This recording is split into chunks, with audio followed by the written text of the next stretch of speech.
Halo sahabat trader, selamat datang di analisa harian XAU USD untuk tanggal 26 Januari tahun 2006.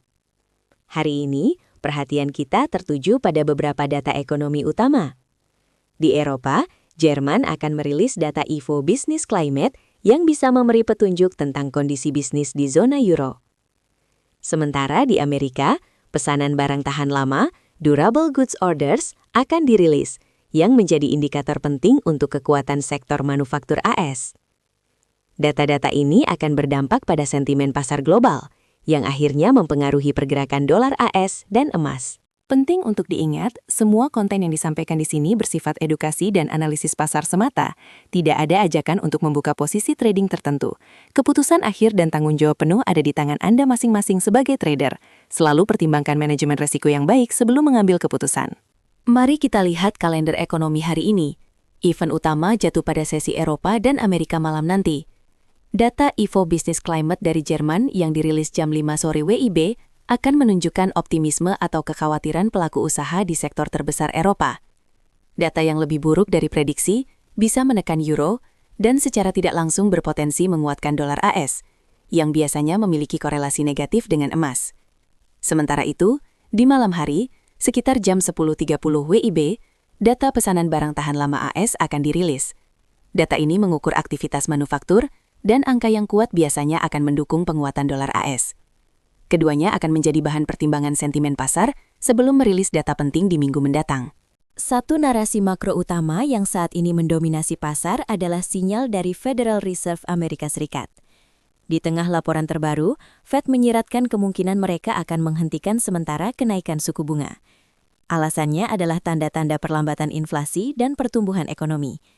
Ini adalah sinyal yang cukup penting karena menunjukkan sikap bank sentral yang lebih hati-hati, mencoba menyeimbangkan antara pengendalian inflasi dan dukungan untuk pemulihan ekonomi. Untuk emas, sinyal dovish seperti ini cenderung mengurangi tekanan naik pada imbal hasil obligasi, sehingga bisa mengurangi daya tarik dolar dan berpotensi menjadi angin segar untuk pergerakan emas. Narasi kedua yang patut kita perhatikan adalah mengenai pergerakan imbal hasil obligasi pemerintah AS.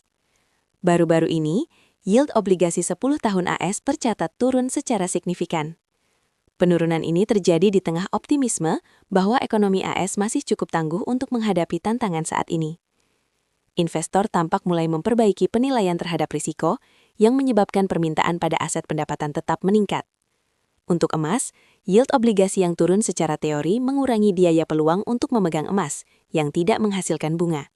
Namun di sisi lain, yield yang lebih rendah ini juga bisa memberikan momentum untuk aset berisiko lainnya, sehingga mempengaruhi sentimen keseluruhan pasar. Narasi makro ketiga yang memberikan dampak global adalah data ekonomi Cina yang mengejutkan. Data terbaru menunjukkan output manufaktur dan angka ekspor Cina lebih kuat dari perkiraan analis. Kekuatan ekonomi Cina ini memberikan keyakinan bahwa pertumbuhan global mungkin lebih tahan dari yang diperkirakan. Dalam konteks emas, data positif dari Cina ini bisa mengurangi permintaan akan aset lindung nilai sehingga menekan harga emas. Namun di sisi lain, pertumbuhan yang lebih kuat juga bisa berarti permintaan terhadap komoditas, termasuk emas industri, yang memberikan nuansa lain bagi pergerakan harga. Mari kita evaluasi pergerakan dolar AS melalui indeks dolar atau DXY.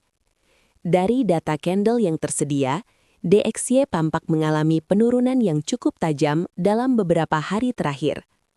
Pergerakan ini terlihat dari level tertinggi di sekitar 99,4 menuju ke area 97,5 pada candle terakhir. Penurunan ini mengindikasikan pelemahan dolar AS terhadap sekeranjang mata uang utama. Untuk emas, korelasi negatifnya dengan dolar AS berarti pelemahan dolar biasanya menjadi angin baik untuk pergerakan emas. Namun, kita perlu waspada, apakah pelemahan ini akan terus berlanjut atau akan ada koreksi? Selain DXY, kita juga perlu melihat imbal hasil obligasi pemerintah AS jangka 10 tahun atau US 10-year. Dari data candle terbaru, yieldnya tampak bergerak dalam kisaran yang sempit, sekitar 4,23 hingga 4,25. Pergerakan yield yang relatif stabil ini menunjukkan investor sedang menunggu arah kebijakan moneter yang lebih jelas. Untuk emas, imbal hasil yang stabil ini biasanya menciptakan kondisi yang netral. Namun, jika yield ini kembali bergerak naik, bisa memberikan tekanan karena meningkatkan biaya peluang untuk memegang emas. Sebaliknya, jika yield turun, bisa memberikan ruang bagi emas untuk bergerak lebih tinggi. Demikian analisa harian XAU/USD untuk tanggal 26 Januari tahun 2006. Ingatlah bahwa semua pembahasan di sini adalah untuk tujuan edukasi dan pemahaman pasar. Trading forex dan komoditas melibatkan risiko yang signifikan dan Anda harus melakukan riset serta pertimbangan mendalam sendiri sebelum mengambil keputusan transaksi. Jaga selalu manajemen risiko Anda. Sampai jumpa di analisa berikutnya.